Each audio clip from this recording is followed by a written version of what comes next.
And so I felt it again watching the House subcommittee hearing on the future of FEMA recently. And if you haven't watched it, you really should. I felt a familiar sinking feeling that comes when you realize brilliant people are passionately debating yesterday's solutions to tomorrow's problems. As witness after witness, including two former FEMA deputy administrators, testified about organizational structures, reporting relationships, and grant mechanisms, the disconnect grew more and more apparent. The conversations felt like a return from 2005 or even 1995 or even earlier, and basically just a rerun. Move FEMA outside of DHS, create more block grants, adjust staffing levels, update the Stafford Act, professionalization of the workforce, all while outside the hearing room, the world of risk transforms at breakneck speed.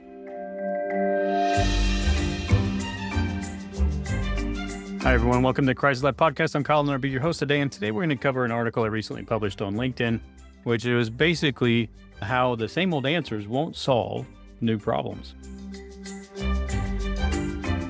We're no longer experiencing discrete disasters with clear beginnings and ends. We're living through what experts increasingly call a polycrisis, the overlapping, interconnected emergencies that compound and amplify each other. Climate-intensified disasters cascade into supply chain disruptions, infrastructure failures trigger public health emergencies, and social vulnerabilities become force multipliers for every threat.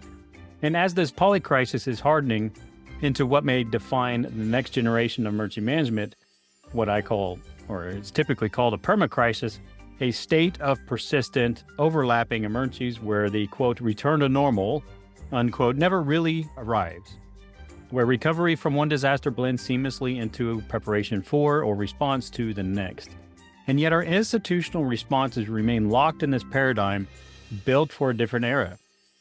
So why do we keep recycling the same solutions? The FEMA organizational debate provides a perfect case study in our collective failure of imagination. Since its creation in 1979, FEMA has undergone multiple reorganizations, independent agency, then absorbed into DHS, now potentially returning to independence or something else altogether. Each transition was presented as transformative. Each ultimately changed far less than promised.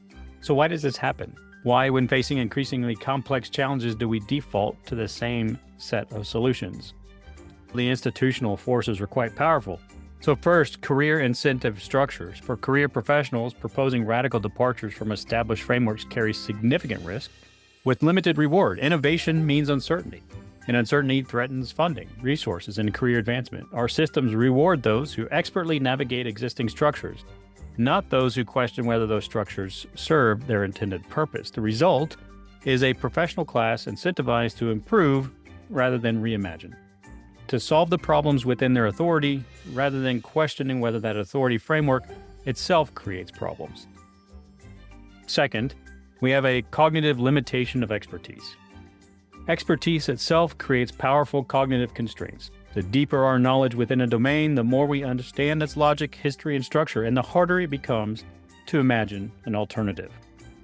That's why former FEMA administrators naturally gravitate towards organizational solutions. It's why state emergency managers focus on federalism and structures, and it's why professional associations emphasize credentials and standards. Each sees the world through the lens shaped by decades of institutional experience. Third, there's the bureaucratic gravitational pull. Large bureaucracies develop what organizational theorists call path dependency, tendencies to preserve existing processes even when they no longer serve their original purpose. These path dependencies aren't just procedural, they're cognitive and cultural. FEMA, like all institutions, doesn't just have processes. It has a worldview, a culture, and an identity built around a particular understanding of its mission. Challenging that understanding requires more than policy changes. It requires identity changes, which institutions resist fiercely.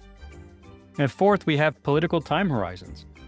Political incentives reinforce these tendencies. The disaster cycle often exceeds political cycles. Solutions that require years or decades to fully implement rarely align with election calendars or budget cycles. So reorganizing FEMA, if that truly is the goal, offers the political advantage of immediate visibility, a clear action that can be credited to current leadership, even if its effects won't be fully understood for years, positively or negatively.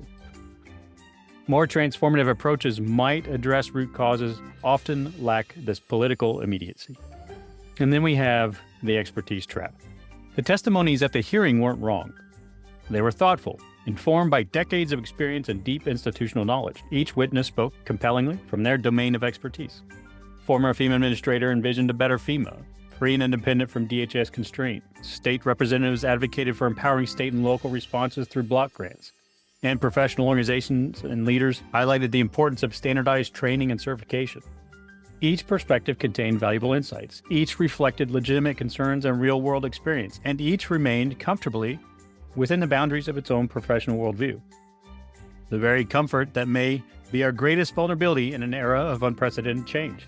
So this is the paradox of expertise. The deeper our knowledge becomes within a domain, the harder it is to see beyond its boundaries. The frameworks that help us make sense of complex problems can eventually become constraints that limit our ability to reimagine those problems. And so the pattern repeats. This pattern of domain-constrained thinking isn't unique to emergency management. It's visible across every complex system failure we've witnessed in recent years. When Boeing's 737 MAX door tore away at 16,000 feet, investigators found a trail of engineering decisions made in isolation from broader safety considerations. When Texas's power grid failed during winter storms, a disaster revealed regulatory choices made without adequate integration of meteorological infrastructure and social vulnerability factors. And so when Flint's water supply was poisoned, the catastrophe emerged from a siloed decision-making process across environmental, financial, and public health domains. Each disaster reveals not just the failures of execution, but failures of imagination, failures to see beyond the boundaries of established expertise in conventional thinking.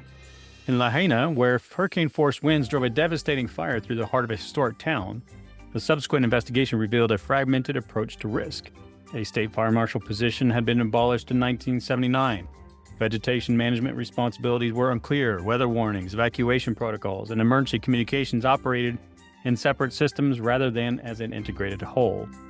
Now, granted, this is probably the first of many hearings, but the hearing on the future of FEMA largely missed this deeper pattern. While discussing important operational or organizational design improvements, they didn't fundamentally question whether our emergency management model, conceived in the Cold War, formalized in the 70s, and incrementally adjusted since, remains adequate for the changes of the 2020s and beyond. So how do we break the cycle? If the same institutional forces that constrain our thinking also shape our solutions, how do we break free? The answer may lie in deliberately designing processes that counteract these forces. So first, cross-domain integration. The most promising innovations often emerge at the edges between domains, where insights from one field illuminate problems in another. Emergency management might find some transformative ideas by looking into human-centered design for reimagining how communities experience and navigate disasters, or complexity science for understanding how interconnected systems behave under stress, or even distributed technologies for creating resilient self-organizing response networks, and behavioral economics for designing incentives that shape pre-disaster decisions. Second, the first principle thinking idea, which we've discussed before, but is really about true innovation requiring the stripping away of accumulated layers of institutional knowledge to ask fundamental questions. What are we actually trying to accomplish? What constraints are truly fixed versus self-imposed? And what would this system look like if we designed it today? First principles thinking, associated with innovators from Aristotle to Elon Musk, force us to distinguish between essential functions and historical accidents. It asks us to separate what we do from how we've always done it. Third is really learning from adjacent fields. When healthcare faced a crisis of medical errors a decade ago, the breakthrough came not from within medicine, but from aviation, specifically checklist systems that dramatically reduced errors in a high-stress environment. Similarly, emergency management might find transformative models by looking outside of its own boundaries. And then fourth, we have embracing productive failure.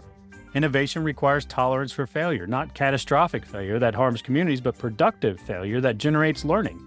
This means creating safe spaces to experiment with new approaches, measuring outcomes, and adapting rapidly. So how do we find a new path forward? True transformation requires the courage to reach beyond the boundaries of our own expertise, to recognize that no single domain holds the keys to resilience in an interconnected world. And so what might a genuinely reimagined approach to emergency management look like? For example, there could be embedded resilience, designing communities where disasters have less impact in the first place. Or distributed capabilities, building response capacity across communities rather than concentrating it in specialized agencies, or integrated governance. Embed disaster considerations in all decision processes rather than treating them as exceptional, or adaptive learning systems, creating institutions that evolve continuously rather than reforming episodically after failures. None of these innovations require moving FEMA's organizational box on a chart, but they might require something more challenging, setting aside the certainty of expertise for the humility of exploration. The witnesses at the House hearing weren't wrong. They were experts speaking truthfully from within their domains of knowledge, but as polycrisis evolves into perma-crisis, the solutions we need may increasingly exist beyond any single domain, in the creative intersections where different perspectives actually meet. And so the most powerful question isn't really how do we fix FEMA, it's how do we create communities that thrive even when traditional systems are stressed beyond their design parameters. And so that question demands more than expertise. It demands the courage to say, we don't have all the answers, and the creativity to find them together. Thanks again for listening to the Crisis Lab podcast. If you have any questions or comments and you want to share, you can find me on LinkedIn and love to hear your thoughts.